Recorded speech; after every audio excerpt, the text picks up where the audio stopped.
আপনারা বিভিন্ন মাধ্যমে বিভিন্নভাবে ওলামাদের মুখে আশুরা সম্পর্কে অনেক বক্তব্যই শুনেছেন। আল্লাহ রাব্বুল আলামিন পৃথিবী সৃষ্টির পর থেকে নিয়ে যত বড় বড় বৃহৎ ঘটনাগুলি সব এই দিনকে কেন্দ্র করেই ঘটিয়েছেন এবং সর্বশেষ যে ঘটনাটি ঘটবে কিয়ামত, সেটিও ঘটবে এই আশুরার দিবসে এবং 10ই মুহররম। এজন্য আজকে কিছু অন্য প্রেক্ষাপট নিয়ে কথা বলবো। রাসূল করিম সাল্লাল্লাহু আলাইহি ওয়াসাল্লাম যে সমাজে এসেছিলেন মক্কা আল মুকাররমায়, মক্কা মদিনা ওই সময় ছিল গোত্র শাসন। কি শাসন? গোত্র শাসন। এক একটা কবিলা ছিল, গোত্র ছিল, সেই কবিলার একজন নেতা ছিল, সেই নেতা যা বলতো সেই অনুযায়ী ওই কবিলা বা গোত্র চলত। রাষ্ট্র শাসন ছিল না মক্কা মদিনাতে, রাষ্ট্র শাসন ছিল না। তবে মক্কা মদিনার বাইরে ইয়ামেন, শাম এগুলি জায়গায় রাষ্ট্র শাসন ছিল, মিশরে ছিল, কিন্তু মক্কা মদিনাতে রাষ্ট্র শাসনের এরা বুঝতো না যে রাষ্ট্র শাসনটা কি, যে একটা রাষ্ট্রের অধীনে থাকাটা কি, এরা এটা জানতো না। মূলত গোত্র শাসন চলতো আর গোত্রের লোকেরা যা নির্দেশ দিত সে অনুযায়ী গোত্রের নেতারা যা বলতো সেভাবেই চলতো। কিন্তু রাসূল করিম সাল্লাল্লাহু আলাইহি ওয়াসাল্লাম ওই সমাজের মধ্যে এলেন, আর এরা এক একজন এক এক গোত্রের উপরে নিজেদেরকে শ্রেষ্ঠ বলে মনে করত। যে যার গোত্রকে মনে করতো আমরাই শ্রেষ্ঠ। আর একজন গোত্র যদি অন্য কোনো গোত্রকে গালি দিয়ে কোনো কথা বলতো তাহলে খবর আছে, শুরু হয়ে যেত মারামারি, হানাহানি, যুদ্ধ বিগ্রহ দুই গোত্রের মধ্যে চলতো বছরকে বছর। এই যুদ্ধের আর কোনো শেষ নাই, রক্তপাত চলতেই আছে। 100 বছর পর্যন্ত যুদ্ধ চলেছে গোত্রের মধ্যে। কি নিয়ে? সামান্য একটু বিষয় নিয়ে কথা কাটাকাটি নিয়ে মারামারি হয়েছে, যুদ্ধ চলছে তো চলছে। রাসূল করিম সাল্লাল্লাহু আলাইহি ওয়াসাল্লাম যখন সে অবস্থায় এলেন, মক্কায় ইসলামের দাওয়াত দিলেন, মক্কায় হুজুর টিকতে পারলেন না, আল্লাহ রাব্বুল আলামিনের হুকুমে মদিনায় হিজরত করলেন। মদিনায় হিজরত করার পরে রাসূল করিম সাল্লাল্লাহু আলাইহি ওয়াসাল্লাম সেখানে কয়েকটি গোত্রকে একসঙ্গে নিয়ে সন্ধি করলেন, ইসলামী রাষ্ট্র গঠন করলেন। আউস, খাজরাজ আরও অন্য অন্য গোত্রদেরকে নিয়ে, ইহুদি ছিল, খ্রিস্টান ছিল, সকলকে নিয়ে সন্ধি করলেন। এই সন্ধিতে ইসলামী রাষ্ট্র কায়েম করলেন এবং তাদের সঙ্গে চুক্তি ছিল এটাই যে আমাদের উপরে যদি কেউ আক্রমণ করে তাহলে তোমরা সবাই মিলে এটাকে প্রতিহত করবে, আর যদি তোমাদের উপরে বাহিরের কোনো শক্তি আক্রমণ করে তাহলে আমরাও তোমাদেরকে সহযোগিতা করব। এভাবে একটি পরস্পর সম্পর্কের ভিত্তিতে একটি রাষ্ট্র গঠন করলেন। রাসূল করিম সাল্লাল্লাহু আলাইহি ওয়াসাল্লাম এই রাষ্ট্র যখন গঠন করলেন তখন 2-1 বছর যেতে না যেতেই রাসূল করিম সাল্লাল্লাহু আলাইহি ওয়াসাল্লামের তার চরিত্র, মাধুর্য, সাহাবায়ে কেরামের আদর্শ দিয়ে ইসলামকে, দিনকে চতুর্দিকে যখন ছড়িয়ে যেতে লাগলো এবং সুনাম সুখ্যাতি অর্জন করতে লাগলো, তখন ইহুদি গোত্র যারা ছিল, খাজরাজ গোত্র, বনু কুরাইজা গোত্র, ইহুদি গোত্র, এরা এটাকে মেনে নিতে পারল না যে আমরাই নেতৃত্ব দিব, আমাদের কথা মতোই চলবে মদিনার শাসন। আর মুহাম্মদ সাল্লাল্লাহু আলাইহি ওয়াসাল্লাম সেই মক্কা থেকে আসলেন মদিনায়, এখন তো তার কথা মতোই সব চলে, সবাই তার কথাই মানে। তো শেষ পর্যন্ত তারা এই চুক্তির বিপক্ষে যে কাজ করলো। যখন বদর যুদ্ধ হলো, উহুদের যুদ্ধ হলো, তখন দেখা গেল যে ওই বনু কুরাইজার ইহুদিরা যে তাদেরকেই মক্কা থেকে আসা কাফেরদেরকে সাহায্য করলো, সহযোগিতা করলো, খবর দিল, বরং মুসলমানদেরকে কোনো সহযোগিতা করলো না। পরবর্তী সময়ে রাসূল করিম সাল্লাল্লাহু আলাইহি ওয়াসাল্লাম এই ইহুদি গোত্রগুলিকে মদিনা থেকে বের করে দিলেন এবং বললেন, আখরিজুল ইয়াহুদা মিন জাজিরাতিল আরব, সমস্ত আরব ভূখণ্ড থেকে ইহুদিদেরকে বের করে দাও।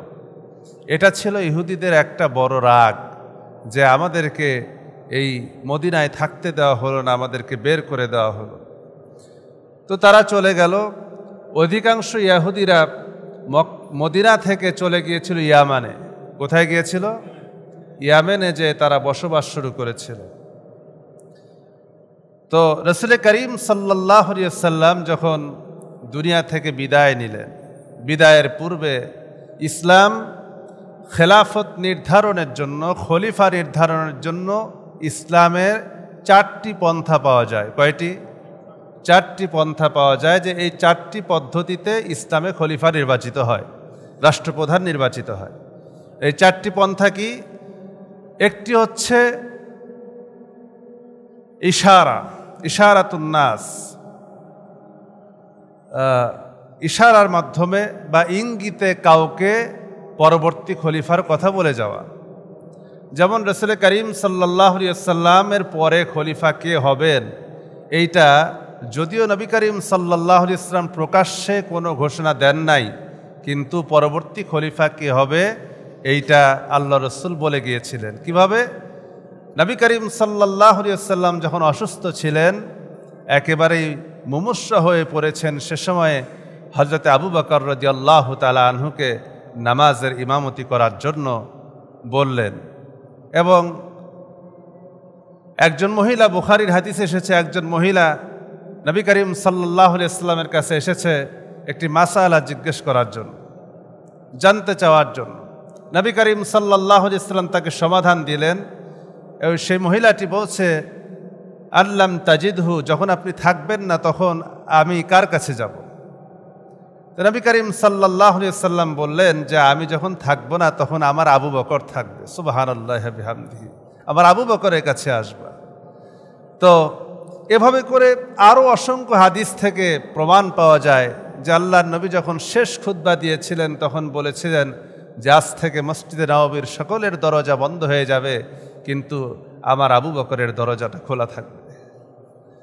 তো এই সকল ইশারা ইঙ্গিতকে কেন্দ্র করে নবী করিম সাল্লাল্লাহু আলাইহি ওয়াসাল্লাম যখন দুনিয়া থেকে বিদায় হয়ে গেলেন, তখন সাহাবায়ে কেরাম বুঝতে পারলেন যে হুজুর তো, বিশ্বনবী তো যাওয়ার আগে আবু বকরকে ইশারা করে গিয়েছেন, সুতরাং এর পরে যদি এই জায়গায় রাষ্ট্রের খলিফা যদি কেউ হয়, তাহলে খলিফা হবে হযরত আবু বকর রাদিয়াল্লাহু তাআলা আনহু। তো একটি মাধ্যম পেলাম যে ইশারার মাধ্যমে কাউকে ইঙ্গিত করে যাওয়া, যিনি খলিফা থাকবেন পরবর্তী কাউকে ইশারা করে দিতে পারেন। 2 নম্বর পদ্ধতি হলো যে যিনি খলিফা থাকবেন তিনি ইন্তেকালের পূর্বে অন্য কাউকে তার স্থলাভিষিক্ত করে যাবেন। হযরত আবু বকর রাদিয়াল্লাহু তাআলা আনহুর মৃত্যুর পূর্বে হযরত আবু বকর রাদিয়াল্লাহু তাআলা আনহু সাহাবায়ে কেরামের সঙ্গে পরামর্শ করলেন। তো সবাই, হযরত আবু বকরও নিজেও প্রস্তাব দিলেন যে আমার পরে হযরত ওমর হলে কেমন হয়।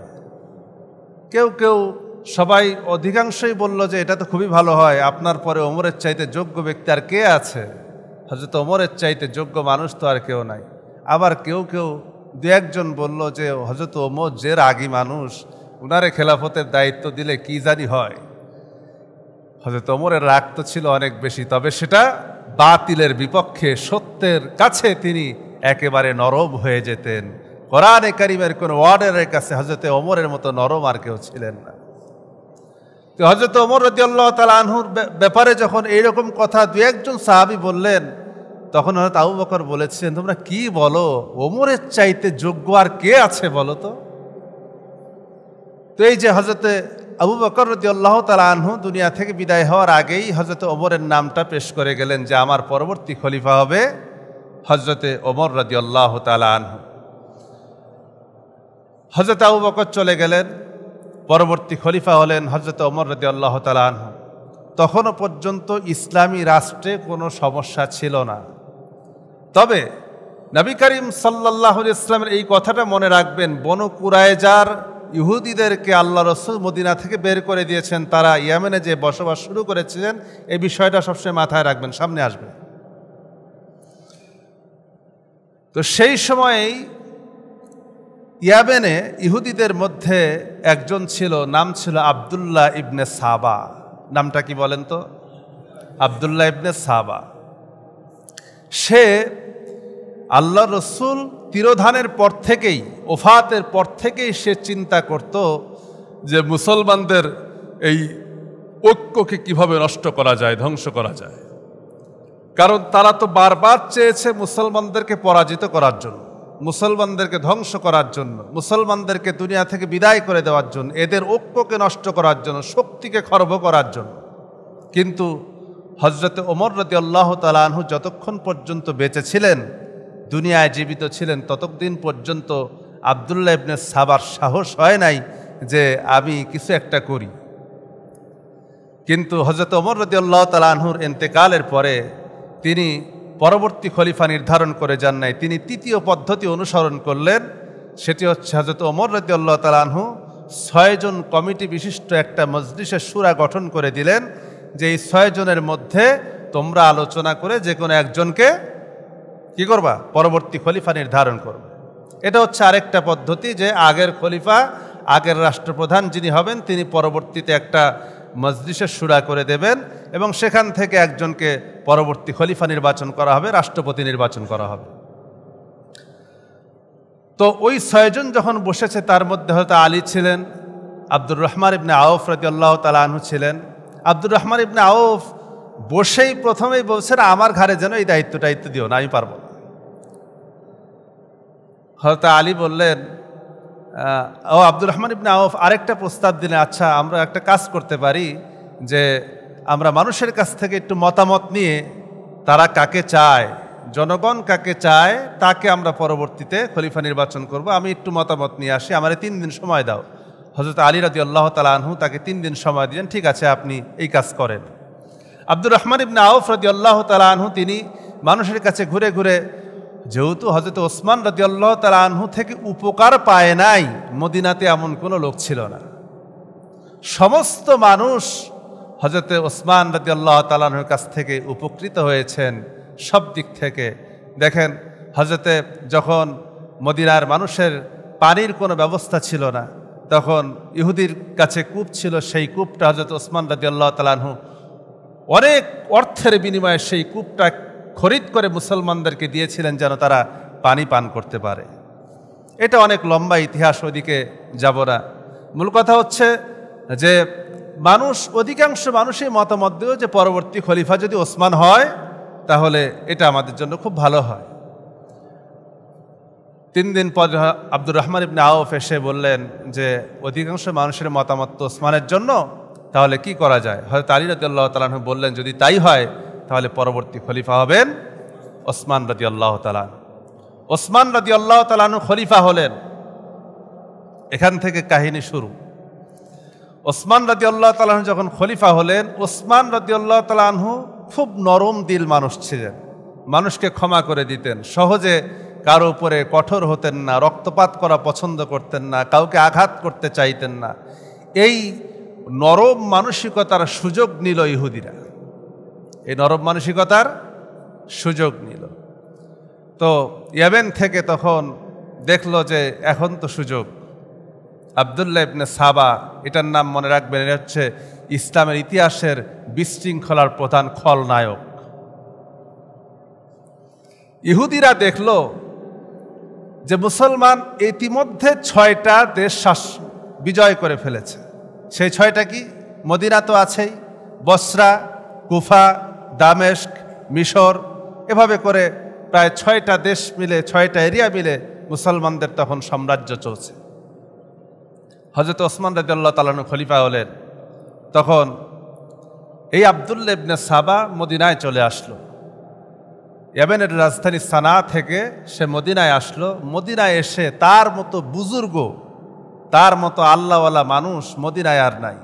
এত বুজুর্গ, এত আল্লাহওয়ালা, 365 দিন একমাত্র হারাম দিন বাদে প্রতিদিন রোজা রাখে, সারা রাত ব্যাপী নফল নামাজ পড়ে, মানুষের মাঝে মদিনার একটি উপকণ্ঠে এসে সে আশ্রয় নিল এবং চতুর্দিকে তার সুনাম সুখ্যাতি ছড়িয়ে গেল যে আমাদের মদিনায় একজন খুব ভালো মানুষ আছে, আব্দুল্লাহ ইবনে সাবা তার মতো ভালো মানুষ আর নাই, সে এত ইবাদত গুজার, মানুষকে এত দান সদকা করে, উপকার করে, তার চাইতে ভালো মানুষ আর নাই। এই কথা যখন চতুর্দিকে ছড়িয়ে গেল, ওই সময় হযরত ওসমান রাদিয়াল্লাহু তাআলা আনহুর কানেও আসছে যে একজন খুব বুজুর্গ ব্যক্তি মদিনায় এসেছে। তার নাম যখন চতুর্দিকে ছড়িয়ে গেল, তো তিনিও আব্দুল্লাহ ইবনে সাবা এসে হযরত ওসমান রাদিয়াল্লাহু তাআলা আনহুর সাথে সাক্ষাৎ করলেন। সাক্ষাৎ করে হযরত ওসমানকে বলছে, খলিফা, আমাকে কি কোনো রাষ্ট্রীয় দায়িত্ব দেওয়া যায় না? বুঝেন, ইসলামী রাষ্ট্রের দায়িত্ব জনগণ কাউরে জোর করে চাপায় দেয়, আর সে নিজের থেকে এসে বলতেছে আমাকে কি কোনো রাষ্ট্রের দায়িত্ব দেওয়া যায় না? চেয়ে নেওয়ার চেষ্টা করলো। তখন হযরত ওসমান রাদিয়াল্লাহু তাআলা আনহু বুঝতে পারলেন যে এর উদ্দেশ্য খারাপ। উদ্দেশ্য কি? খারাপ। বাহ্যিক বেশভূষা যাই হোক না কেন, যত বড় বুজুর্গ সুফি হোক না কেন, উদ্দেশ্য কি? উদ্দেশ্য খারাপ। হযরত ওসমান রাদিয়াল্লাহু তাআলা আনহু তাকে বললেন যে না, তোমার এই দায়িত্ব দেওয়া যায় না, তুমি এটা যোগ্য না। সে এই কথাটাকে সে নিতে পারল না। সে চিন্তা করলো যে মুসলমানদের মধ্যে ওসমানের বিরুদ্ধে ফাটল ধরানো লাগবে। কি করলো? সে হযরত ওসমান রাদিয়াল্লাহু তাআলা আনহুর বিরুদ্ধে বিভিন্ন জায়গায় অভিযোগ করতে লাগলো সাধারণ মুসলমানদের মধ্যে। কারণ সাধারণ মুসলমানের মধ্যে তার তো একটা গ্রহণযোগ্যতা সে তৈরি করেছে, সাধারণ মুসলমানদের মধ্যে তার একটা গ্রহণযোগ্যতা তৈরি হয়েছে।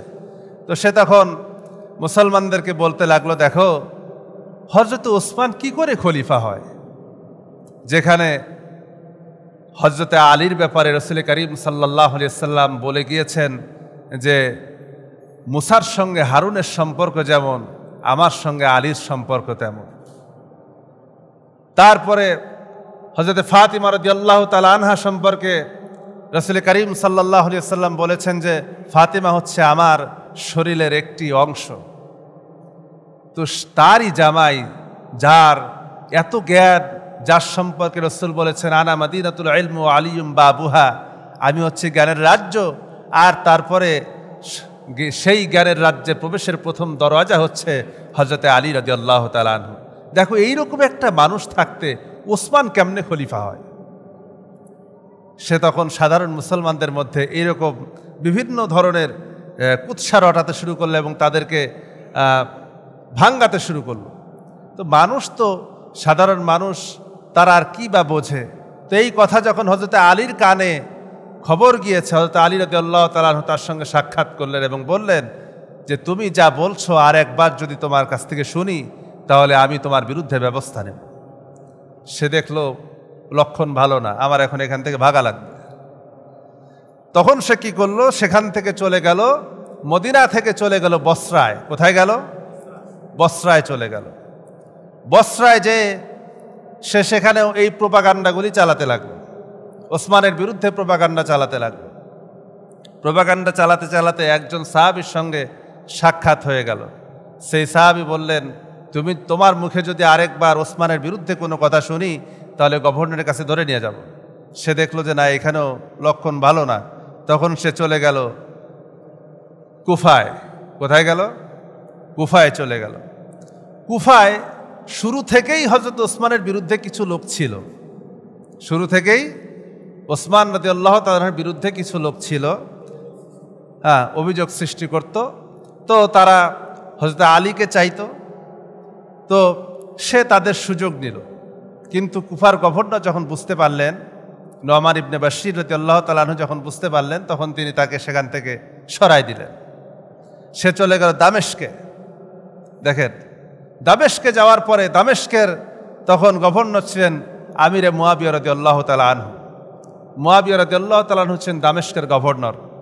তখন দামেস্কে যে সে আবার সেই দুর্বিসন্ধি আটা শুরু করলো।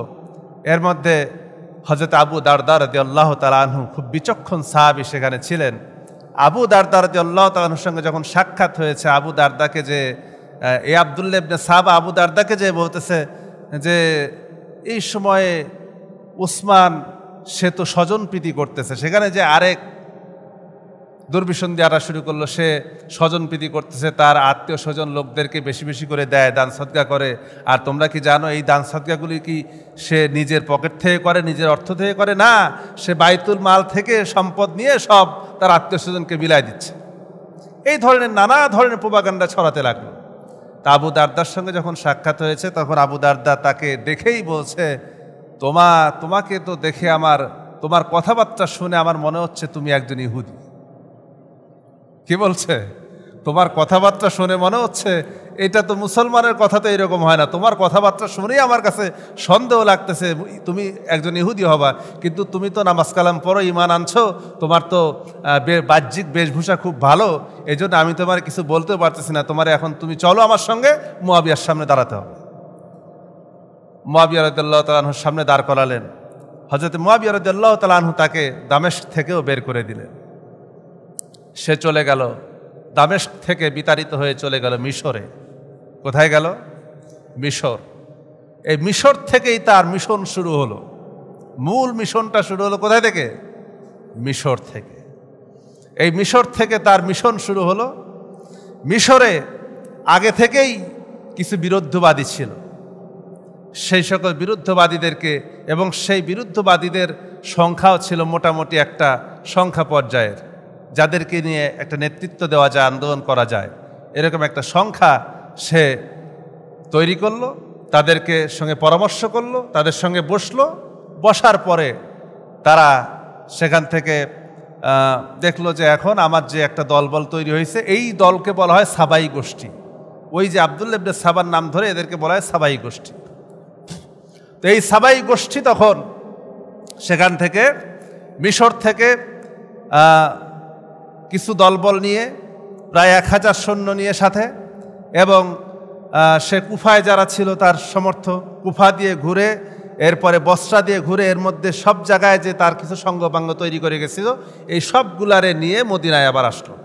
আবার কোথায় ফিরে আসলো? মদিনায় ফিরে আসলো। মদিনায় ফিরে এসে হযরত ওসমান রাদিয়াল্লাহু তাআলা আনহুর বিরুদ্ধে বিভিন্ন জায়গায় বিভিন্ন ধরনের কথাবার্তা ছড়াতে লাগলো। এই ছড়াতে ছড়াতে একদিন হযরত ওসমান রাদিয়াল্লাহু তাআলা আনহু যখন মসজিদে নববীতে খুতবা দিচ্ছেন, তখন সে তার ওই সকল তাদেরকে প্রস্তুত করেই মসজিদে ঢুকলো। মসজিদে ঢুকে ওসমান রাদিয়াল্লাহু তাআলা খুতবা দিচ্ছেন, খুতবার মধ্যেই এই লোকগুলি দাঁড়িয়ে ওসমানের বিরুদ্ধে প্রতিবাদ করা শুরু করল। হযরত ওসমান রাদিয়াল্লাহু তাআলা আনহু তাদেরকে ডাকলেন, কাছে নিয়ে আসলেন, এবং আব্দুল্লাহ ইবনে সাবাকেও ডাকলেন। তবে ওই সময়ের জন্য যখন প্রতিবাদ করা শুরু করলো, ওসমান রাদিয়াল্লাহু তাআলা আনহু কিন্তু খুব লজ্জাশীল। এত লজ্জাশীল ছিলেন যে হাদিস শরীফে এসেছে হযরত ওসমান রাদিয়াল্লাহু তাআলা আনহু যদি কাউকে খালি গায়ে দেখতেন, কি অবস্থায় খালি গায়ে দেখতেন, তিনি বেহুশ হয়ে যেতেন। এত লজ্জাশীল ছিলেন। এখন বোঝেন যে মদিনার রাষ্ট্রপতি খলিফা হযরত ওসমানের সামনে যখন কিছু লোক দাঁড়িয়ে ওসমানের বিরুদ্ধে বলা শুরু করলো, ওসমান রাদিয়াল্লাহু তাআলা এটাকে বরদাস্ত করতে পারলেন না। তিনি সঙ্গে সঙ্গে বেহুশ হয়ে জমিনে পড়ে গেলেন। পরবর্তী সময়ে এই গোষ্ঠী হযরত ওসমানের কাছে যেয়ে বলল যে আপনি কম বয়সী লোকদেরকে বিভিন্ন জায়গায় দায়িত্ব দিয়েছেন, এটা আপনার বড় একটা অপরাধ। কি অপরাধ ধরলো? যে কম বয়সীদেরকে আপনি বিভিন্ন বড় বড় পদ দিয়েছেন। তারা বললেন যে কম বয়সী কেউ যদি যোগ্য হয় তাকে কি আমি পদ দেব না? যদি কেউ যোগ্য হয়, বয়সটা বিবেচ্য বিষয় না, যদি কম বয়সীও যদি হয়, সে যোগ্য হয়, তাহলে সে তার যোগ্যতার স্থানে বসবে। তারপরে অভিযোগ করলো সরাসরি যে আপনি বাইতুল মাল থেকে আপনার আত্মীয় স্বজনদেরকে বেশি বেশি করে দেন। হযরত ওসমান রাদিয়াল্লাহু তাআলা বললেন, দেখো আল্লাহ তাআলা আমাকে অঢেল সম্পদ দিয়েছেন, আমি আজ পর্যন্ত বাইতুল মাল থেকে, তুমি বলছো যে বাইতুল মাল থেকে আমি সম্পদ আমি আমার আত্মীয় স্বজন বা আমার নিকটবর্তী আত্মীয়দেরকে দেই, হক আদায় করি, আমি তো আজ পর্যন্ত, আমি তো সেই ওসমান যে ওসমান আজ পর্যন্ত আমার নিজের বেতনটাও বাইতুল মাল থেকে নেই না, রাষ্ট্র থেকে নেই না, আর তোমরা আমার বিরুদ্ধে এই অপবাদ দিচ্ছ। হযরত ওসমান রাদিয়াল্লাহু তাআলা আনহু বাড়িতে ঢুকলেন। বিরুদ্ধবাদীরা তারা বাড়ির চতুর্দিকে ঘেরাও করে ফেলল। ঘেরাও করে ফেলল। হযরতে ওসমান রাদিয়াল্লাহু তাআলা আনহুকে হত্যা করবে। জুমার নামাজের পরে সব কথাবার্তা শেষ করে যখন ওসমান রাদিয়াল্লাহু তাআলা আনহুকে ঘেরাও করে ফেলল, এটা ছিল জিলহজ মাসের অর্থাৎ হজ শুরু হওয়ার আগে। হজ শুরু হওয়ার আগে অধিকাংশ সাহাবী মদিনা থেকে হজ করার জন্য অলরেডি মক্কায় চলে গিয়েছেন, অনেকেই নাই। এই সময়ে তারা হযরত ওসমান রাদিয়াল্লাহু তাআলা আনহুকে ঘেরাও করে ফেলল। কিছু বয়স্ক সাহাবী এবং হযরত আলী রাদিয়াল্লাহু তাআলা আনহু নিজের দুই সন্তানকেও, হাসান হুসাইন রাদিয়াল্লাহু তাআলা আনহুকেও ওসমান রাদিয়াল্লাহু তাআলা আনহুর বাড়ি পাহারা দেওয়ার জন্য পাঠালেন এবং আরও কিছু যুবক সাহাবীদেরকে হযরত ওসমান রাদিয়াল্লাহু তাআলা আনহুর উপরে যেন আক্রমণ করতে না পারে এই জন্য বাড়ি পাহারা দেওয়ার জন্য পাঠালেন। তো বাড়ি পাহারা দেওয়ার জন্য যখন পাঠালেন তখন বিরুদ্ধবাদীরা দেখলো যে সামনের দিক থেকে আক্রমণ করা সম্ভব না, তখন তারা পিছন দিক থেকে ওসমান রাদিয়াল্লাহু তাআলা আনহুর বাড়ির ছাদ ভেঙে ঘরের ভিতরে ঢুকলো। ঢোকার পরে হযরত ওসমান রাদিয়াল্লাহু তাআলা আনহু তখন 18ই জিলহজ তিনি সকালবেলায় ফজরের নামাজের পরে বসে কোরআনে কারীম তিলাওয়াত করতেছিলেন, সূরা বাকারা তিলাওয়াত করতেছিলেন। ওই সময় ইতিহাসে কিছু ভুল কথা আছে, যেমন আব্দুর রহমান ইবনে আবু বকর রাদিয়াল্লাহু তাআলা আনহু, তিনি আবু বকর রাদিয়াল্লাহু তাআলা আনহুর ছেলে, তিনিও গিয়েছিলেন। তবে ইতিহাস লিখেছে যে তিনিও গিয়েছিলেন আক্রমণ করার জন্য। তখন ওসমান তার দিকে তাকিয়ে বলেছেন, ভাতিজা তুমি আসছো আমাকে আক্রমণ করার জন্য, তোমার বাবা যদি আজ বেঁচে থাকতো তাহলে তুমি কি করতে? সঙ্গে সঙ্গে সে ফিরে গেল, পিছন দিকে সরে গেল। এরপরে বিদ্রোহীরা আক্রমণ করলো, হযরত ওসমান রাদিয়াল্লাহু তাআলা পিছন থেকে আঘাত করলো তরবারি দিয়ে। হযরত ওসমান রাদিয়াল্লাহু তাআলা আনহুর শরীর থেকে রক্ত ফিনকি দিয়ে ছিটে কোরআনে কারীমের সূরা বাকারার 137 নম্বর আয়াতের উপরে পড়ল। 137 নম্বর আয়াত হচ্ছে, সেখানে দেখা যাচ্ছে ফাসায়াকফিকাহুমুল্লাহ, আল্লাহ এই তাদের জন্য যথেষ্ট। আল্লাহ তাআলা নিজে সাক্ষীর হয়ে গেলেন, কোরআন সাক্ষী হয়ে গেলেন। ওলামায়ে কেরাম লিখেছেন, মুহাদ্দিসিনে কেরাম লিখেছেন। তবে এখানে আরেকটি বিষয়, হযরত ওসমানকে 22 দিন মতান্তরে 40 দিন পর্যন্ত আটকায় রাখা হয়েছিল। কয়দিন? 22 দিন মতান্তরে 40 দিন পর্যন্ত ওসমান রাদিয়াল্লাহু আনহুকে গৃহবন্দী করে রাখা হয়েছিল, কিন্তু হযরত ওসমানকে এক ফোঁটা পানিও পান করতে দেওয়া হয় না। যেই ওসমান রাদিয়াল্লাহু আনহুর কিনে দেওয়া, খরিদ করা কূপ থেকে, ওসমানের দান করা কূপ থেকে পানি পান করে মদিনাবাসীর পেট ভরে, অথচ আজ সেই কূপ থেকেই সবাই পানি পান করছে, কিন্তু যিনি কূপটা খরিদ করে দিলেন, সবাইকে দান করলেন, আজ তার জন্যই পানির ব্যবস্থা নাই। 22 দিন পর্যন্ত তিনি পানি পান নাই। আমরা তো শুধু কারবালার ইতিহাস জানি যে 3 দিন পর্যন্ত পানি পান নাই, কিন্তু হযরত ওসমান রাদিয়াল্লাহু আনহু দীর্ঘ 22 দিন পর্যন্ত পিপাসার্ত ছিলেন। ওসমান রাদিয়াল্লাহু তাআলা আনহু বিদায় হয়ে গেলেন। এখন ওই যে সাবাই গোষ্ঠী, এই সাবাই গোষ্ঠী তখন তারা দুর্বিসন্ধি আটলো যে যেভাবেই হোক হযরত আলীকে খেলাফত গ্রহণ করাইতে হবে, হযরত আলীকে খেলাফতের দায়িত্ব নিতে হবে। তারা যে হযরত আলী রাদিয়াল্লাহু তাআলা আনহুকে বলল যে আপনি এখন খেলাফতের দায়িত্ব গ্রহণ করেন, আপনি খলিফা হন। হযরত আলী বললেন, না, এটা আমার দ্বারা সম্ভব না, আমি এই দায়িত্ব গ্রহণ করতে পারবো না, তোমরা চলে যাও এখান থেকে। তারা বলল যে আলী, আপনি যদি খেলাফতের দায়িত্ব এই মুহূর্তে গ্রহণ না করেন তাহলে আমরা তো কেবল ওসমানকে হত্যা করেছি, এর চাইতেও বড় ঘটনা ঘটবে। আলী রাদিয়াল্লাহু তাআলা আনহুকে একরকম হুমকি দিল যে মদিনায় আরো বেশি রক্তপাত ঘটবে যদি আপনি খেলাফতের দায়িত্ব গ্রহণ না করেন।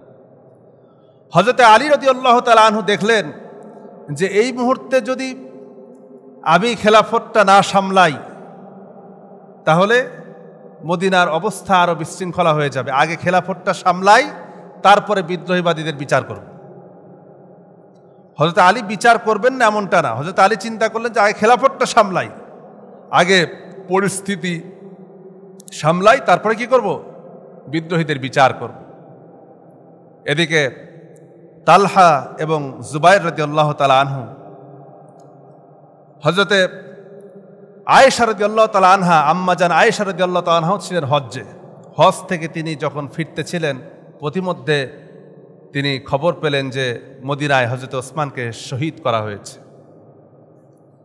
তো তিনি সেখান থেকে আবার ব্যাক করলেন মক্কার দিকে, চলে গেলেন মক্কায়, আর ফিরে আসলেন না, মদিনায় আর আসলেন না। মক্কায় গেলেন এই উদ্দেশ্যে যে আগে ওসমান হত্যার বিচার হবে, তারপরে পরবর্তী খলিফা নির্বাচিত হবে। এদিকে মদিনা থেকে তালহা রাদিয়াল্লাহু তাআলা আনহু এবং জুবাইর রাদিয়াল্লাহু তাআলা আনহু তারাও যে হযরত আয়েশা রাদিয়াল্লাহু তাআলা আনহার সঙ্গে সাক্ষাৎ করলেন।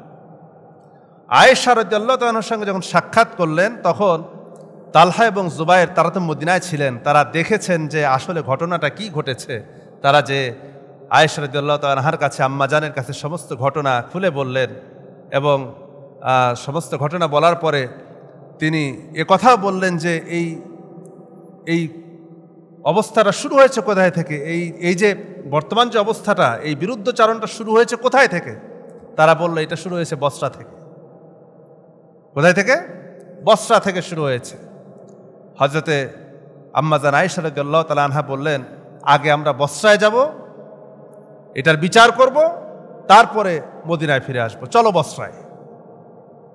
আম্মাজান আয়েশা রাদিয়াল্লাহু তাআলা আনহা, তালহা, জুবায়ের রাদিয়াল্লাহু আনহুম তিনজন মিলে মক্কা থেকে চলে গেলেন বসরায়, মদিনায় না যাইয়া। আর দামেস্ক থেকে মুয়াবিয়া রাদিয়াল্লাহু তাআলা আনহু আসলেন বসরায়। চারজন একত্রিত হলেন। চারজন একত্রিত হয়ে কথা বললেন যে যতক্ষণ পর্যন্ত ওসমান হত্যার বিচার না হবে, ততক্ষণ পর্যন্ত আমরা খেলাফতের বায়াত গ্রহণ করব না।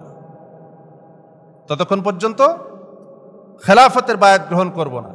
এদিকে হযরত আলী রাদিয়াল্লাহু তাআলা আনহু তিনিও খবর পেলেন যে আম্মাজান, অর্থাৎ হযরত আলী রাদিয়াল্লাহু তাআলা শাশুড়ি হতেন, সম্পর্কের দিকে শাশুড়িরা, শাশুড়ি আম্মাজান আয়েশা রাদিয়াল্লাহু তাআলা আনহা তিনি আছেন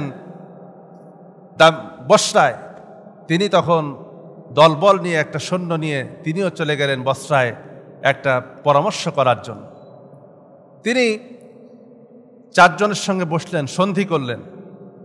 আলী রাদিয়াল্লাহু তাআলা আনহু বসলেন, মুয়াবিয়া, ফাতেমা রাদিয়াল্লাহু তাআলা আনহা, তালহা, জুবায়ের, এই চারজনের সঙ্গে বসলেন। বসার পরে সন্ধি হলো এবং আলী রাদিয়াল্লাহু তাআলা আনহু বুঝিয়ে বললেন যে মদিনার পরিস্থিতি হচ্ছে এই পরিস্থিতির কারণে আমি খেলাফত গ্রহণ করেছি, আর একটু পরিবেশটা ঠিক হলেই কি করব, তাদের বিচার করব। আর আপনারা যখন বলছেন তাদের বিচার আগে করা লাগবে, তাহলে আমি মদিনায় ফিরে যাই, যে আগে বিদ্রোহীদের বিচার করব। তিনি সমস্ত কথাবার্তা সব ঠিক, এবং তারা বললেন, এবং তারা কখনোই বিরুদ্ধচারণ করেন নাই। তারা এটা চান নাই যে হযরত আলী খলিফা হবেন না বা আলীকে খলিফা মানবেন না, এরকম কোনো কিছু ছিল না। বরং কিছু কিছু ইতিহাসে ভুল লেখা হয়েছে। বিদ্রোহীরা যারা ইসলাম বিদ্বেষী, তারা ভুল ইতিহাস প্রচার করেছে। এত জঘন্যতম কথা লিখেছে আম্মাজান আয়েশার বিরুদ্ধে যেটা আসলে বলার মতো না। তো তারা সেখানে থেকে যখন হযরত আলী রাদিয়াল্লাহু তাআলা সমস্ত কিছু শেষ, কথাবার্তা শেষ, তারা এমনকি তারা সাধারণ মুসলমান যারা ছিল তাদেরকে বলছিলেন যে তোমরা আলীর হাতে বায়াত হও। সাধারণ মুসলমানদেরকে আলীর হাতে বায়াত হওয়ার জন্য তারা নির্দেশ দিচ্ছিলেন, উপদেশ দিচ্ছিলেন, কিন্তু নিজেরা বায়াত হন নাই। নিজেরা বলেছেন যে আগে বিচার হবে, তারপরে আমরা বায়াত হব। আপনারকে খলিফা মানি, সব মানি, সমস্যা নাই, কিন্তু বিচার হওয়ার পরে বায়াত। তো যখন আব্দুল্লাহ ইবনে সাবার কানে, যখন এই বিদ্রোহীদের কানে যখন আসলো যে বিচার তো আলীও করবেন, বিচার আলী তো এখন যদি বসরা থেকে ফিরে আসে তাহলেই তো আমাদের ঘরে কাল্লা থাকবে না, খবর আছে। তখন আব্দুল্লাহ ইবনে সাবার, এই সাবাই গোষ্ঠী তখন কি করলো, রাত্রেবেলা যখন হযরত আলী রাদিয়াল্লাহু আনহু এক তাঁবুতে আছেন, হযরতে আয়েশা রাদিয়াল্লাহু তাআলা আনহা এক তাঁবুতে আছেন, তালহা, জুবায়ের এবং মুয়াবিয়া আরেক তাঁবুতে আছেন। তবে তালহা, জুবায়ের এবং মুয়াবিয়া আলাদা তাঁবুতে আছেন। এই অবস্থায় বিদ্রোহীরা, এই সাবাই গোষ্ঠী দেখলো যে এই তো মুসলমানদের ঐক্য হয়ে যাচ্ছে। যদি ঐক্য হয়ে যায় তাহলে তো আমাদের মিশন সাকসেস হবে না, আমাদের লক্ষ্য সাকসেস হবে না। ঐক্য কোনোভাবেই করতে দেওয়া যাবে না, মুসলমানদের ভিতরে বিদ্রোহ তৈরি করতে হবে। কি করি, তারা যে রাতের বেলায় গভীর রাতে হযরতে আয়েশা আম্মাজানের তাঁবুর উপরে আঘাত করলো, হামলা করলো। এখন আম্মাজানের তাঁবুর উপরে হামলা করলো, দোষটা যাবে কার উপরে? দোষটা অটোমেটিক আলীর উপরে চলে যাবে। আম্মাজানের পক্ষে যারা ছিল, মুয়াবিয়ার পক্ষে যারা ছিল, তারা তো ধরে নিল যে ঠিক হযরতে আলী রাদিয়াল্লাহু তাআলা আনহু তিনি আক্রমণ করেছেন। দোষ গেল আলীর উপরে। অন্ধকারের মধ্যেই দুই দলের মধ্যে যুদ্ধ শুরু হয়ে গেল। মুসলমানদেরকে মারতেছে। আহা, মুসলমানদের উপরে আক্রমণ করছে, নিজের দলের উপরেও নিজের আক্রমণ করছে। এই যুদ্ধকে বলা হয় জঙ্গে জামাল, উষ্ট্রের যুদ্ধ। সকালবেলা যখন সকাল হয়েছে, হযরত আলী রাদিয়াল্লাহু তাআলা আনহু দেখলেন যে পরিস্থিতি তো খারাপ। আমি তো তাদের উপরে, আম্মাজানের উপরে আক্রমণ করি নাই, অথচ দোষ হচ্ছে আমার উপরে। তো এই মুহূর্তে যুদ্ধকে যদি শান্ত করতে হয়, তাহলে আম্মাজান আয়েশা রাদিয়াল্লাহু তাআলা আনহা যেই উষ্ট্রের উপরে বসেছিলেন, হাওদার উপরে বসেছিলেন, তো যুদ্ধের নিয়ম ছিল যিনি নেতৃত্ব দিবেন তিনি যদি বসে যান, যুদ্ধ থেমে যাবে। হযরত আলী রাদিয়াল্লাহু তাআলা আনহু একজনের মাধ্যমে কৌশল করে হযরত আম্মাজান আয়েশার উষ্ট্রির উপরে তীর নিক্ষেপ করলেন। উট বসে পড়ল, তারা যুদ্ধ থেমে গেল। তারপরেও সেই যুদ্ধেও প্রায় 20,000 মুসলমান শাহাদাত বরণ করেছে, ভুল বুঝাবুঝির কারণে, বিদ্রোহীদের কারণে। কিভাবে করে মুসলমানদের ভিতরে বিভেদ সৃষ্টি করে, দেখেন। এই বিভেদটা সেই তখন থেকেই শুরু হয়েছে, আজও কিন্তু এটা থেমে নাই, চলছেই। মুসলমানদের ভিতরে কিভাবে বিভেদ তৈরি করে রাখা যায়, এরা যেন ঐক্যবদ্ধ হতে না পারে, এই চেষ্টা কিন্তু আজও চলছে।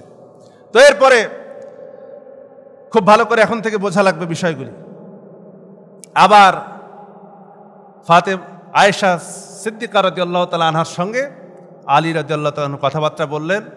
তখন বোঝা গেল যে না, আসলে কেউ হামলা করে না, এটা অবশ্যই বিদ্রোহীবাদীরা করেছে। তখন আলী রাদিয়াল্লাহু তাআলা সেখান থেকে রওনা করলেন। রওনা করে যখন ফিরতেছেন, তখন সিফফিন পর্যন্ত আসার পরে, সিফফিন নামক এলাকায় আসার পরে মুয়াবিয়া রাদিয়াল্লাহু তাআলা আনহু ওদিকেও তাদেরকেও এই বিদ্রোহীরা উস্কায় দিচ্ছে। সাবাই গোষ্ঠী তাদের সঙ্গে কিছু আছে, তা আলীর সঙ্গেও কিছু আছে, দুদলকে উস্কায় দিতে লাগলো। ওখানে এসে তখন আরেকটা যুদ্ধ শুরু হলো, সিফফিনের যুদ্ধ, যেই যুদ্ধে প্রায় মুসলমানদের 60,000 মুসলমান শাহাদাত বরণ করেছে। মুসলমানদের আঘাতে মুসলমানরা শেষ হয়ে গিয়েছে। যখন যুদ্ধ চলছে 2 মাস টানা, 2 মাস যুদ্ধ চললো। কয়দিন? 2 মাস যুদ্ধ চললো। 2 মাস যুদ্ধ চলার পরে হযরতে আলী রাদিয়াল্লাহু তাআলা আনহু, মুয়াবিয়া রাদিয়াল্লাহু তাআলা আনহু দুইজনই ভাবতেছেন যে এইভাবে তো চলে না, এটা তো আমরা নিজেদের ক্ষতি করছি, পিছন থেকে কারা কে জানি উস্কানি দিচ্ছে, এটার দ্বারা তো এভাবে চলতে পারে না, মুসলমানদের শক্তি শেষ হয়ে যাবে। তখন 2 দলের পক্ষ থেকে প্রতিনিধি নির্বাচন করা হলো এবং তারা একটা সন্ধি করলেন। এই সন্ধির ক্ষেত্রে হয়তো আলী রাদিয়াল্লাহু তাআলার পক্ষে ছিলেন আবু মুসা আশআরী, গেলেন হয়তো আলীর পক্ষে, আর মুয়াবিয়ার পক্ষে আসেন আমর ইবনুল আস রাদিয়াল্লাহু তাআলা আনহু। দুজনে মিলে সন্ধি হলো, যুদ্ধ সেখানে সমাপ্ত হলো। মাঝখানে অনেক লম্বা ঘটনা, ওইদিকে যাওয়া যাবে না, যেহেতু মূল কথা সামনে কারবালা পর্যন্ত যেতে হবে। এখন যুদ্ধ শেষ, হযরত আলী রাদিয়াল্লাহু আনহু মদিনায় চলে আসলেন। এখন এই যে সাবাই গোষ্ঠী, তারা করলো কি, তারা তখন হযরত আলী রাদিয়াল্লাহু আনহু মদিনায় যাওয়ার পরে, এটা আরেকটু পরে কথা বলি, মদিনায় যাওয়ার পরে হযরত আলী রাদিয়াল্লাহু তাআলা আনহুকে এই সাবাই গোষ্ঠী তারা তখন ফতুয়া আরোপ করলো। কি ফতুয়া দিল? যে যেহেতু মুয়াবিয়া যদি আলীকে এদিকে উস্কাচ্ছে, যে মুয়াবিয়া যদি আপনার হাতে বায়াত না হয়, মুয়াবিয়া যদি আপনার বশ্যতা স্বীকার না করে, আপনার খেলাফত মেনে না নেয়, বায়াত না হয়, তাহলে মুয়াবিয়া সে তো কাফের হয়ে গেছে। আর আলীকে বললে, আলীর ব্যাপারে বলল যে হয়তো আলী যদি মুয়াবিয়াকে ক্ষমা করে দেয় আর এই অবস্থায় ছেড়ে দেয়, সে যদি দামেস্কের গভর্নর থাকে, তাহলে আলী ফাসেক। দেখেন, দুইজনের উপরে ফতুয়া কিন্তু কম দিল না।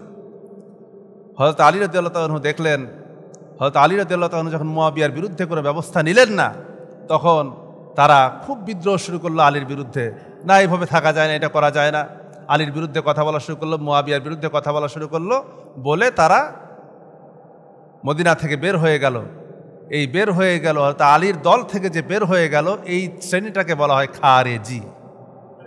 খারেজি, এই খুরুজ থেকে খরজা ইয়াখরুজু মানে বের হওয়া, বের হয়ে যাওয়া। যারা হযরত আলীর খেলাফত থেকে বের হয়ে গেল তাদেরকেই বলা হয় খারেজি। পরবর্তীতে এদের থেকেই আরো অনেকগুলি দলের সৃষ্টি হয়েছে। খারেজিরা বের হয়ে গেল, কিন্তু আব্দুল্লাহ ইবনে সাবা কিন্তু বসে নাই। সে কিন্তু তার ষড়যন্ত্র চালিয়েই যাচ্ছে। হযরতে আলী রাদিয়াল্লাহু তাআলা আনহু ইত্যবৎসরে কুফা থেকে বারবার, কুফার লোকেরা বারবার হযরত আলীকে চিঠি দিচ্ছিল যে আপনি আমাদের এখানে আসেন, এখান থেকে খেলাফত চালান, ইসলামী রাষ্ট্র এখান থেকে শুরু হোক। কুফার লোকেরা বারবার আমন্ত্রণ জানাচ্ছিল। হযরত আলী রাদিয়াল্লাহু তাআলা মদিনার এই খারাপ পরিস্থিতি দেখে, মদিনায় যেহেতু চক্রান্তটা শুরু হয়েছে, এজন্য তিনি ইসলামী খেলাফতটাকে রক্ষা করার জন্য, শাসনটাকে ঠিক রাখার জন্য তিনি মদিনা থেকে খেলাফতটাকে হস্তান্তর করে নিয়ে গেলেন কুফায়। তো কুফায় যখন গেলেন, কুফায় যাওয়ার পরে এদিকে ওই সময় কুফার গভর্নর হচ্ছেন হযরত আলী, দামেস্কে মুয়াবিয়া, মিশরে হচ্ছেন আমর ইবনুল আস।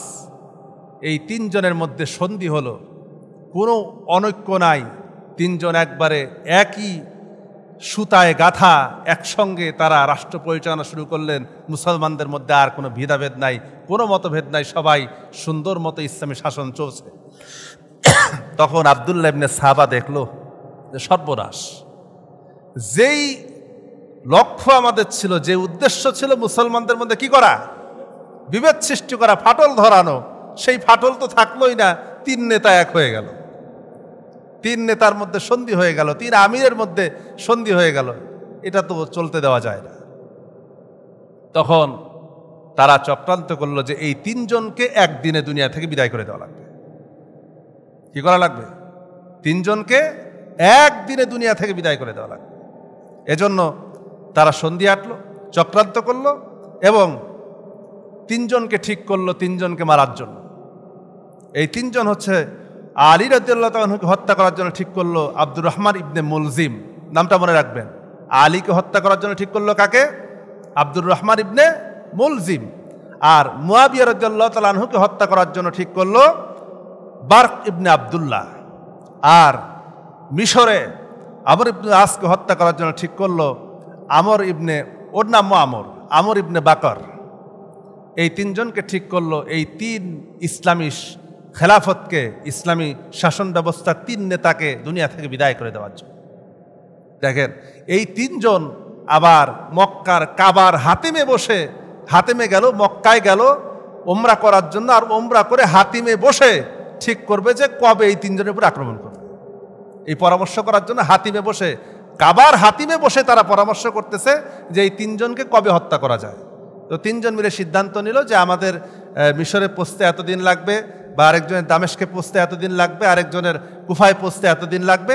তো আমরা সব একসঙ্গে যদি আক্রমণ করতে যাই তাহলে 15 কি 17ই রমজান তারা ঠিক করলো যে আমরা এই দিনে তিনজন একসঙ্গে ইসলামের তিন নেতার উপরে আক্রমণ করব। তো যার যার মতো একজন চলে গেল মিশরে, আব্দুর রহমান ইবনে মুলজিম চলে আসলো কুফায়, আর বারক ইবনে আব্দুল্লাহ চলে গেল দামেস্কে। যেহেতু ইসলামী খেলাফতের আমির যিনি হবেন, খলিফা যিনি হবেন, তিনি হবেন ওই এলাকার মসজিদের ইমাম, তিনি নামাজ পড়াবেন, তিনি ইমাম হবেন। তো সেই সূত্রে স্থানীয় সবচাইতে বড় মসজিদের ইমাম তারাই ছিলেন। তো যখন সকালবেলা তারা এটাও চুক্তি করেছিল যখন ফজরের নামাজের সময় অন্ধকারে যখন তারা আসবেন, ওই সময় তাদের উপরে আক্রমণ করা হবে গোপনে। তো একই দিনে কুফার মসজিদে হযরত আলী রাদিয়াল্লাহু তাআলা যখন ঢুকলেন, আব্দুর রহমান ইবনে মুলজিম তার উপরে আক্রমণ করল। আক্রমণটা এতটা গভীর ছিল যে আলী রাদিয়াল্লাহু তাআলা মাত্র 2 দিন জীবিত ছিলেন। 19শে রমজান তিনি দুনিয়া থেকে বিদায় হয়ে গেলেন। ওইদিকে আমর ইবনে আস রাদিয়াল্লাহু তাআলা আনহু, তিনি আল্লাহ তাআলা তাকে হেফাজত করবেন, বাঁচাবেন। তিনি সেই দিন খুব অসুস্থ। মসজিদে আসতে পারলেন না। তিনি যাকে ইমামতি করার জন্য দায়িত্ব দিয়ে পাঠিয়েছেন, তো আমর ইবনু বাকর যাকে যে হত্যা করতে এসেছিল, সে মনে করল এইটাই মনে হয় আমর ইবনুল আস, এটা মনে করে তাকেও দুনিয়া থেকে হত্যা করে তাকেও বিদায় করে দিল। আর বার্ক ইবনে আবদুল্লাহ দামেশকে মুয়াবিয়া রাদিয়াল্লাহু তাআলার উপরে আক্রমণ করলো, কিন্তু মুয়াবিয়া তিনি তো খুবই বিচক্ষণ ছিলেন, তিনি এটাকে প্রতিহত করলেন এবং তাকে ধরতে পারলেন, যার কারণে মুয়াবিয়া রাদিয়াল্লাহু তাআলার কিছু হলো না।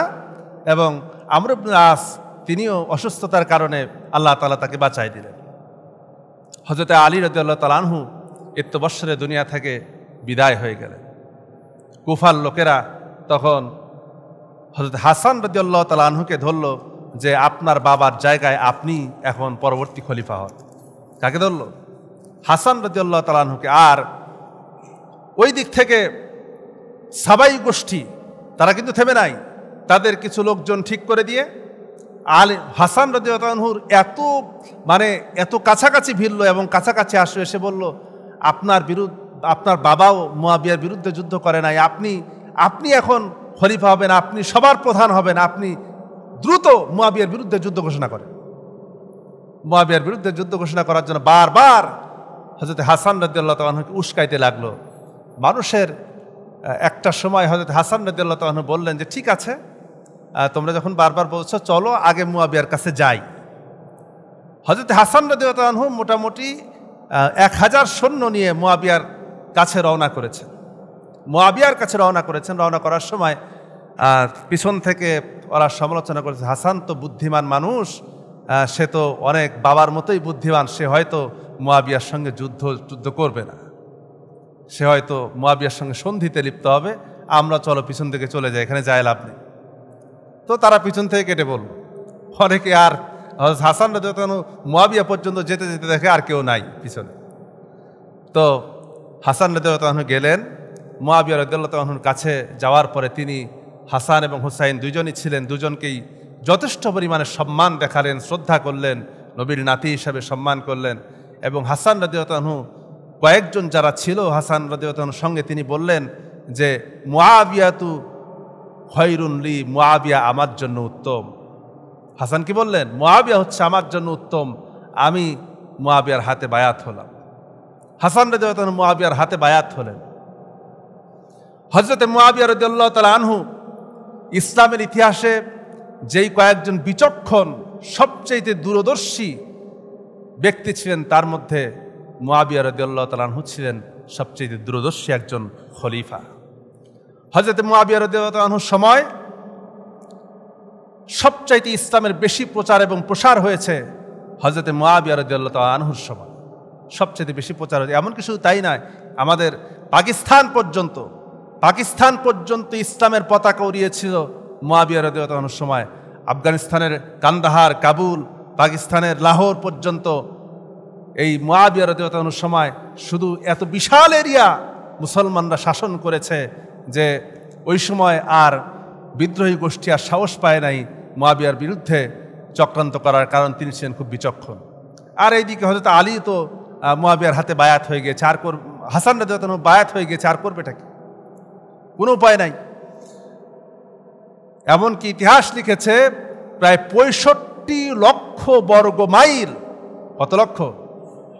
65 লক্ষ বর্গ মাইল মুয়াবিয়া রাদিয়াল্লাহু তাআলা আনহু বিজয় করে ইসলামের পতাকা উড্ডীন করেছিলেন।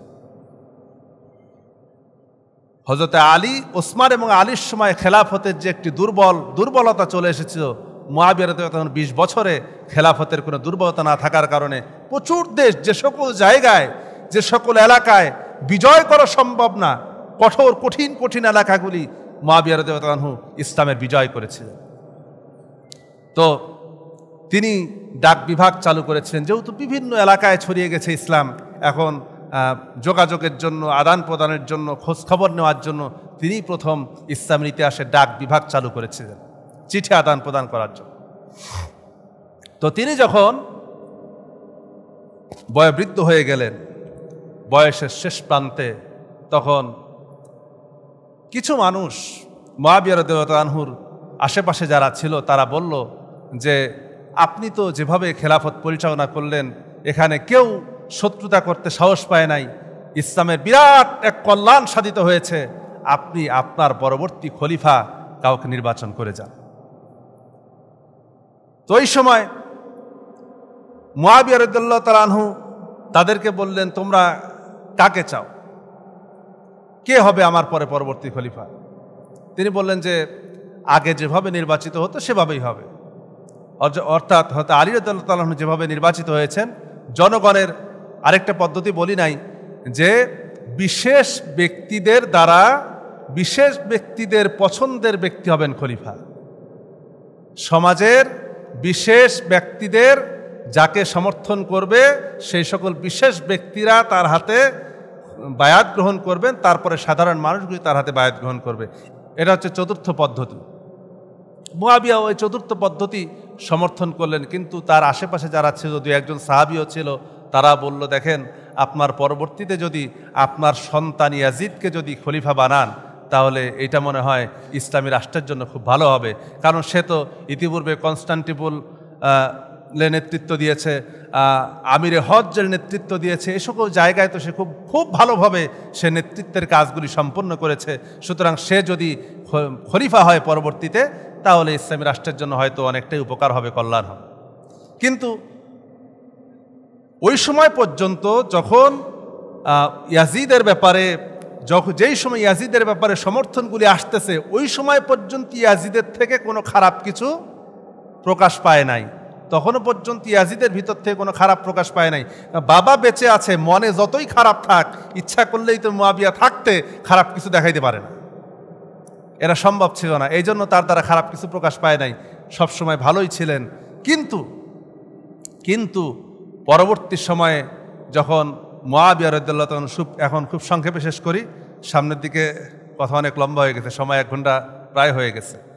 তো হযরত মুআবিয়া রাদিয়াল্লাহু তাআলা আনহু তিনি ইন্তেকাল করলেন 61 হিজরি অথবা 60 হিজরি 4 রজব।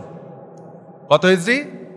61 হিজরির 4 রজব মুআবিয়া রাদিয়াল্লাহু তাআলা আনহু ইন্তেকাল করলেন। তারপরে ওই যে বলে গিয়েছিলেন, কিছুটা সমর্থন দিয়েছিলেন, পরিপূর্ণ সমর্থন না দিলেও যতটুকু সমর্থন দিয়েছেন তার থেকেই ইয়াজিদকে খলিফা নির্বাচন করা হলো। সব জায়গার লোকেরা ইয়াজিদের হাতে বায়াত হলেও মক্কা মদিনা ইয়াজিদের হাতে বায়াত হলো না, কারণ তখনও মদিনায় 4 জন বিশিষ্ট সাহাবী ছিলেন। একজন হচ্ছেন হযরত হুসাইন রাদিয়াল্লাহু তাআলা আনহু, তারপরে আব্দুল্লাহ ইবনে জুবায়ের, আব্দুল্লাহ ইবনে তালহা, তারপরে ছিলেন আব্দুল্লাহ ইবনে ওমর। এই 4 জন তখনও বড় বড় সাহাবী ছিলেন, যারা খুব জ্ঞানী গুণী পাণ্ডিত্যের সব দিক থেকেই তারা আগিয়েছিলেন।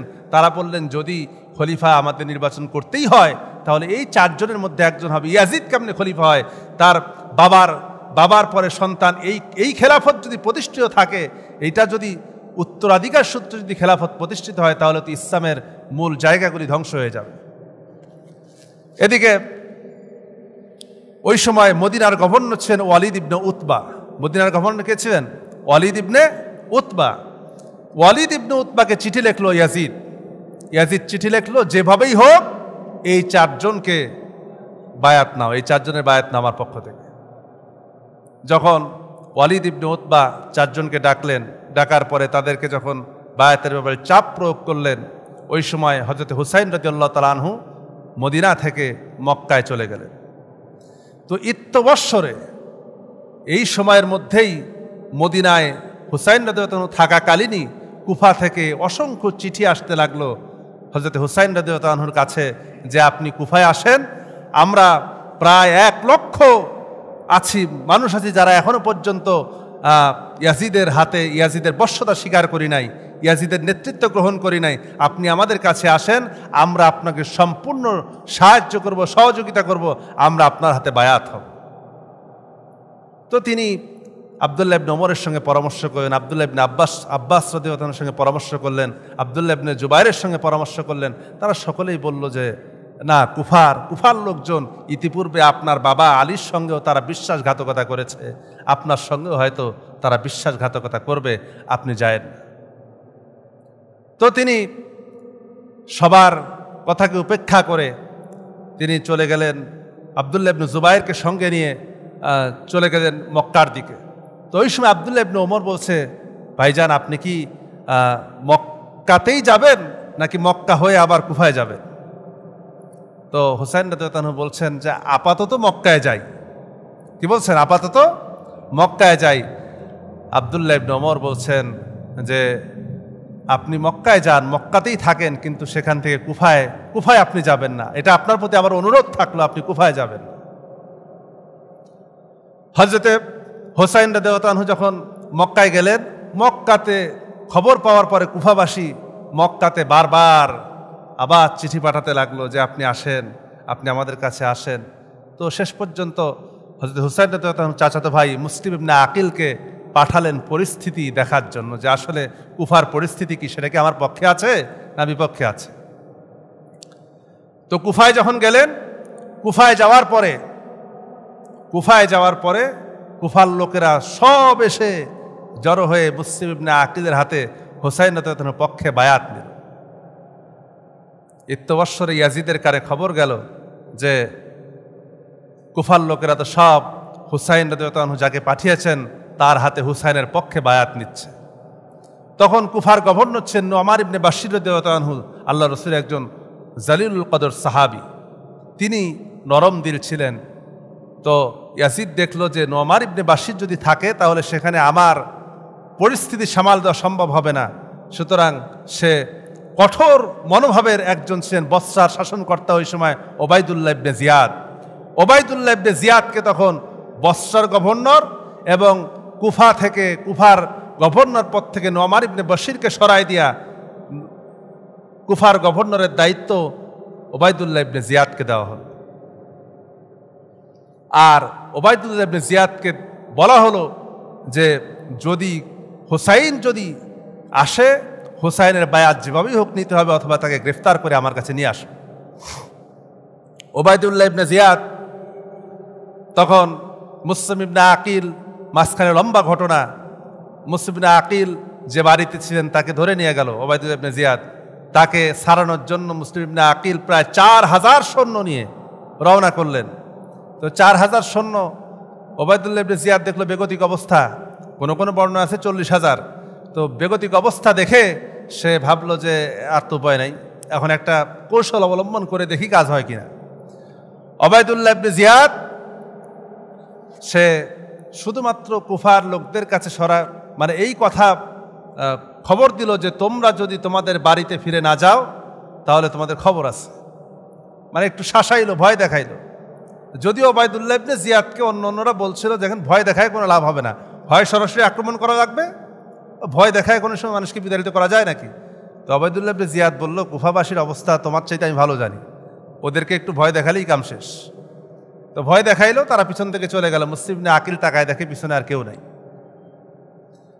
এরপরে মুসলিম ইবনে আকিলকে নির্মমভাবে গভর্নরের ছাদ থেকে নিচে ফেলে দিয়ে তাকে দুনিয়া থেকে বিদায় করে দেওয়া হলো।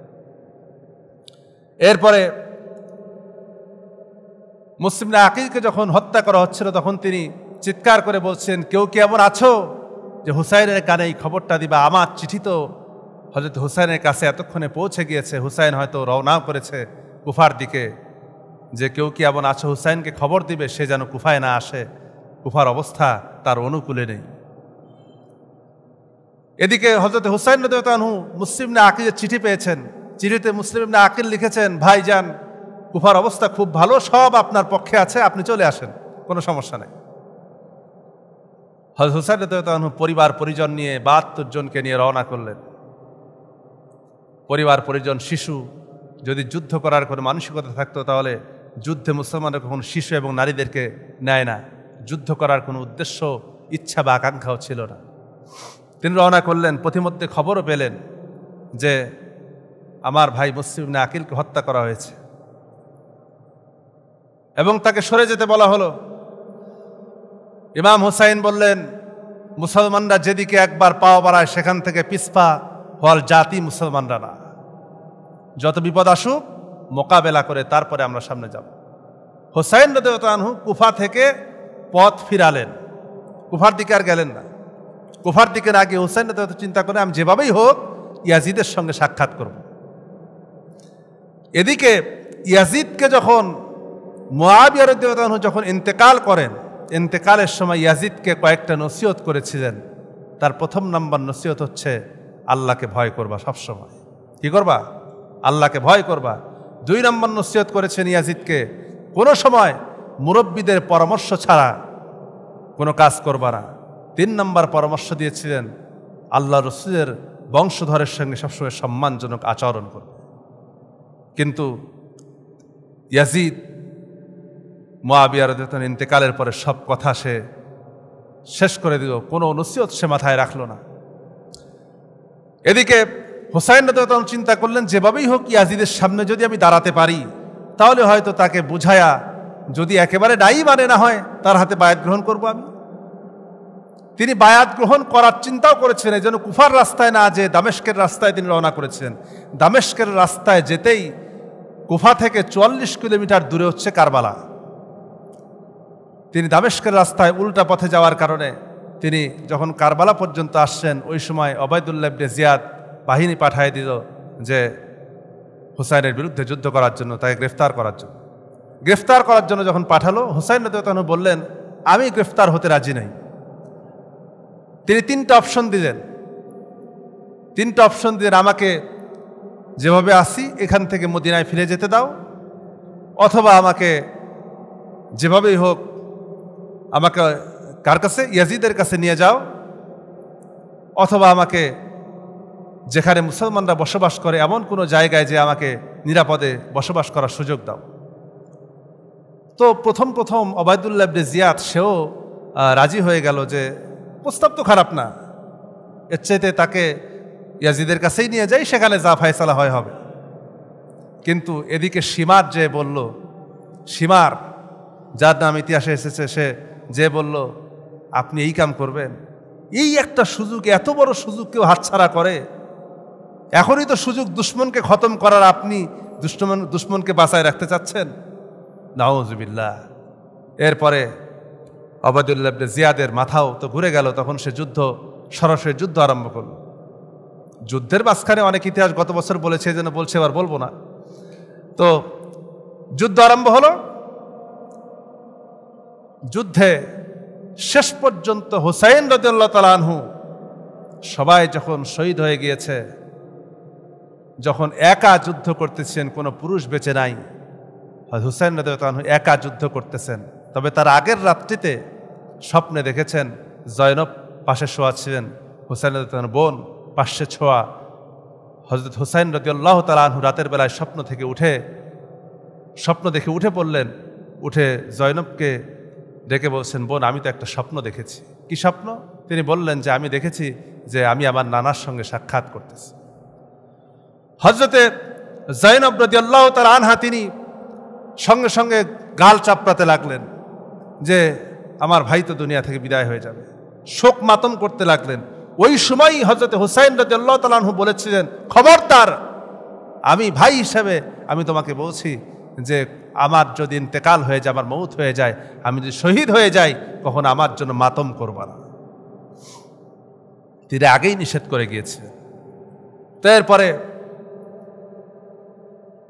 যখন হুসাইন রাদিয়াল্লাহু আনহু একা লড়তেছিলেন, মনে হচ্ছিল, ইতিহাসবিদগণ লিখতেছেন যে হুসাইন যখন একা জিহাদ লড়তেছেন কাফের তাদের বিরুদ্ধে, ওবায়দুল্লাহ ইবনে জিয়াদের বাহিনীর বিরুদ্ধে, তখন মনে হচ্ছিল যে হুসাইন একা যেন 1000 পুরুষের শক্তি নিয়ে তিনি লড়াই করতেছেন। কিন্তু শেষ পর্যন্ত মানবীয় শরীর দুর্বল হয়ে গেল, তিনি কিছু সময়ের জন্য বসে পড়লেন বিশ্রাম নেওয়ার জন্য। এদিকে ওবায়দুল্লাহ ইবনে জিয়াদের বাহিনীর মধ্যে কানাঘোষা হচ্ছে। এ বলতেছে, সবাই একজন আরেকজনের বলতেছে হুসাইনকে আক্রমণ করো, কিন্তু সবার মনের ভিতরে একটাই চিন্তা যে হুসাইনকে আক্রমণ করব, রাসূলুল্লাহর নাতি, রাসূল কারীম সাল্লাল্লাহু আলাইহি ওয়াসাল্লামের দৌহিত্র, তাকে আক্রমণ করব, কিভাবে তার উপরে আক্রমণ করি? সবার মনের ভিতরে একটাই ভয়, না আমি আক্রমণ করব না। সবাই পিছিয়ে যাচ্ছে। কিন্তু শেমার অথবা শেমান 2 জন ব্যক্তির কথা আছে ইতিহাসে, যে এই 2 জন আগায় গেল এবং হুসাইন তখন পিছন থেকে, ঘাড়ের পিছন থেকে আঘাত করলো, হযরত হুসাইন রাদিয়াল্লাহু তাআলা আনহুকে দুনিয়া থেকে বিদায় করে দিল। এখন আমাদের কিছু কিছু ওলামায়ে কেরাম আছেন যেখানে ইয়াজিদকে বাঁচাতে চান, বলে যে না, ইয়াজিদ তো হুসাইনকে শহীদ মানে তাকে হত্যা করতে বলেনি, গ্রেফতার করার জন্য বলেছিল। তো সুতরাং এখানে ইয়াজিদের কোনো দোষ নাই। কিন্তু মনে রাখতে হবে যে ওই সময় ইয়াজিদ ছিল গভর্নর এবং গ্রেফতার করার জন্য অর্ডার দিয়েছিল ইয়াজিদ। ওবায়দুল্লাহ ইবনে জিয়াদ তার নেতৃত্বে হত্যা হয়েছে এবং তার যখন হুসাইন রাদিয়াল্লাহু মাথা যখন ইয়াজিদের দরবারে, ইয়াজিদের রাজপ্রাসাদে যখন নিয়ে যাওয়া হয়েছে, তখন তিনি সেটা দেখে কষ্টও পাননি, তার চোখ দিয়ে পানিও ঝরেনি, আবার সেটা দেখে সে আনন্দও প্রকাশ করেনি। এমনকি যাদের মাধ্যমে আহলে বায়াতের বিদায় হয়েছিল, হুসাইন রাদিয়াল্লাহু আনহু শাহাদাত হয়েছিল, তাদেরকে পরবর্তীতে ইয়াজিদ বড় বড় পদ দিয়েছিলেন। তার মানে এটা থেকে বোঝা যায় যে ইয়াজিদ হুসাইনের শাহাদাতে তিনি বেজার হন নাই, বরং খুশি হয়েছিলেন। এজন্য আহমদ ইবনে হাম্বল রহমতুল্লাহ আলাইহি বলেছেন, কোন মুসলমান কখনো ইয়াজিদের পক্ষে কথা বলতে পারে না, সে অবশ্যই ফাসেক ছিল এবং তাকে কোনো মুসলমান ভালোবাসছে সেও ফাসেক হয়ে যাবে। শুধু তাই নয়, হুসাইনকে শহীদ করা হলো, আরো কত বড় অপকর্ম করেছে দেখেন। এর পরবর্তী বছরে, ওই বছরে তো 61 হিজরিতে ক্ষমতা দখল করলো, খেলাফত নিয়ে নিল। 62 হিজরিতে এবং হুসাইনকে হত্যা করলো। 62 হিজরিতে সে মদিনায় আক্রমণ করলো, না 63 হিজরিতে সে মদিনায় আক্রমণ করলো। মদিনায় আক্রমণ করে মদিনার প্রায় 360 জন সাহাবীকে ইয়াজিদের নেতৃত্বে হত্যা করা হয়েছে। এমনকি শুধু তাই না, অসংখ্য মুসলিম নারীকে ধর্ষণ করা হয়েছে সে সময়। এমনকি যুদ্ধের সময় 3 দিন পর্যন্ত মসজিদে নববীর দরজা বন্ধ রাখা হয়েছে। 3 দিন পর্যন্ত ইয়াজিদ বাহিনীর ঘোড়া, তাদের সওয়ারি, তাদের বাহিনীর যে পশুগুলি ছিল, সেই পশুগুলিকে মসজিদে নববীতে বেঁধে রাখা হয়েছে, মলমূত্র দিয়ে মসজিদে নববীকে নাপাক করেছে। এমনকি 64 হিজরিতে ইয়াজিদ মক্কায় আক্রমণ করেছে। মক্কায় হাজরে আসওয়াদের উপরে কামান নিক্ষেপ করে হাজরে আসওয়াদকে 3 টুকরা করেছে।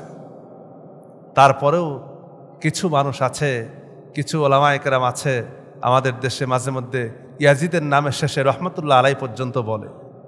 নাউযু বিল্লাহি মিন যালিক। যে এতগুলি অপকর্ম করলো, ইসলামের এত বড় ক্ষতি করলো, তারপরে তো তার খেলাফতকাল বেশি দিন টেকে নাই।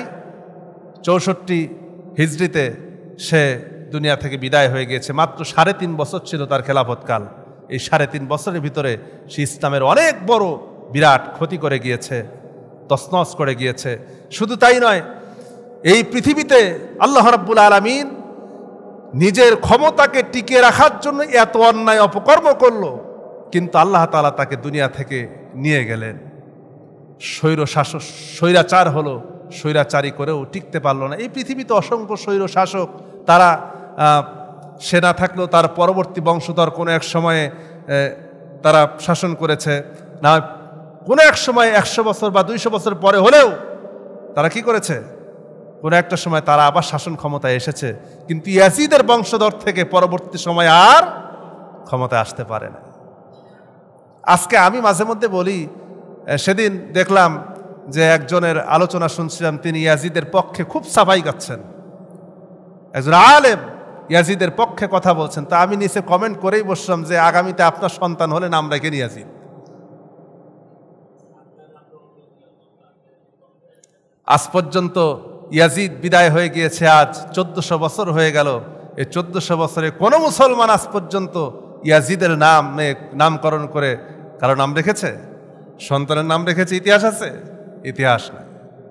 তার মানে সে ঘৃণার পাত্র হয়েছে, আহলে বায়াতের উপরে আক্রমণ করে আহলে বায়াতকে শেষ করেছে, ঘৃণার পাত্র হয়েছে। তবে এখানে মূল বিষয়টা, এর আজকের এত লম্বা আলোচনা, শুরু থেকে আলোচনার মূল কারণ বোঝানো হচ্ছে এটাই যে সেই শুরু থেকেই ইহুদিরা চক্রান্ত করে মুসলমানদেরকে, ওই যে ওসমান থেকে বিভেদ করা শুরু করলো, এই চক্রান্ত আজও পর্যন্ত থেমে থাকে নাই, আজও চলছে, চলবে ইলা ইয়াউমিল কিয়ামা, কিয়ামত পর্যন্ত।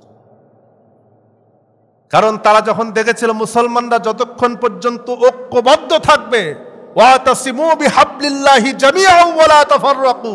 আল্লাহ তাআলা অর্ডার করেছেন ঐক্যবদ্ধভাবে আমার রজ্জুকে আঁকড়ে ধরো, খবরদার বিচ্ছিন্ন হয়ো না। এই ঐক্যবদ্ধ যতক্ষণ পর্যন্ত মুসলমানেরা ছিল ততক্ষণ পর্যন্ত কোনো শক্তির কাছে মুসলমান মাথা নত করে নাই।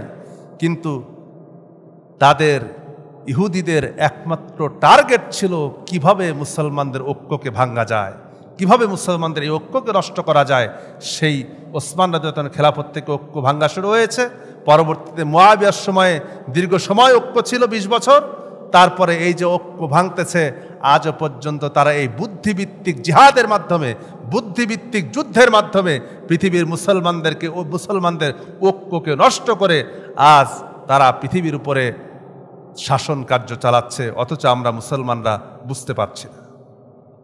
বড় বড় আল্লাহর ওলি আমাদের মধ্যে ঢুকাই দিয়েছে, বড় বড় বুজুর্গ, তারা এসে এসে বড় বড় ফতোয়া দেবে, না ওই দলের সাথে যাওয়া যাবে না, একত্রিত হওয়া যাবে না, অমক কাফের তমক ফাসেক।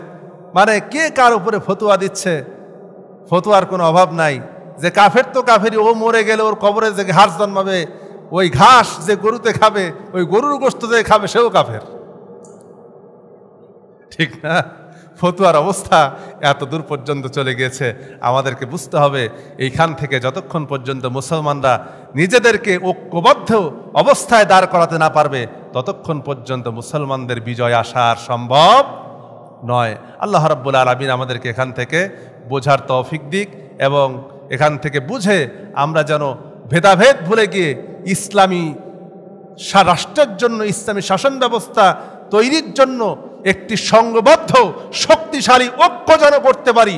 আল্লাহ রাব্বুল আলামিন যেন সেই তৌফিক আমাদেরকে দান করেন। এই আশুরা থেকে আল্লাহ যেন কবুল করেন, বলেন আল্লাহুম্মা আমিন।